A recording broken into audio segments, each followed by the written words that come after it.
আসসালামু আলাইকুম, আমার নাম আব্দুল রহিম, কিশোরগঞ্জ জেলা থেকে এসেছি। জি, আমাদের এই প্রতিষ্ঠানটাতে সকাল 8টা থেকে রাত 9টা পর্যন্ত থিওরিক্যাল এবং প্র্যাকটিক্যাল ক্লাস করানো হয়। আর যদি আমি এটা বাইরে ফিল্ডে যাই তাহলে দেখি এই ভিতরের কাজের সাথে প্র্যাকটিক্যাল কাজের সাথে বাইরের প্র্যাকটিক্যাল কাজ একদম মিল থাকে। আমরা যে কোর্সটা দিয়ে ভর্তি হয়েছি আসলে আমরা এর থেকে ভালো কিছু পাইছি। আমার কাছে এই প্রতিষ্ঠানটা অনেক বিশ্বাসযোগ্য মনে হয়, কারণ আমরা এই জায়গায় আসছি, ক্লাস করছি, থিওরি ক্লাস প্র্যাকটিক্যাল সবকিছু করছি, আমরা অনেক ভালো কিছু পাইছি।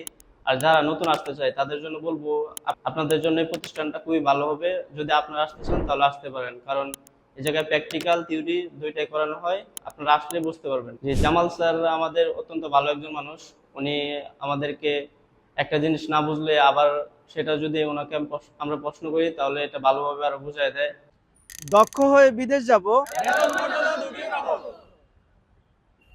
We are from প্রবাসী কর্মসংস্থান।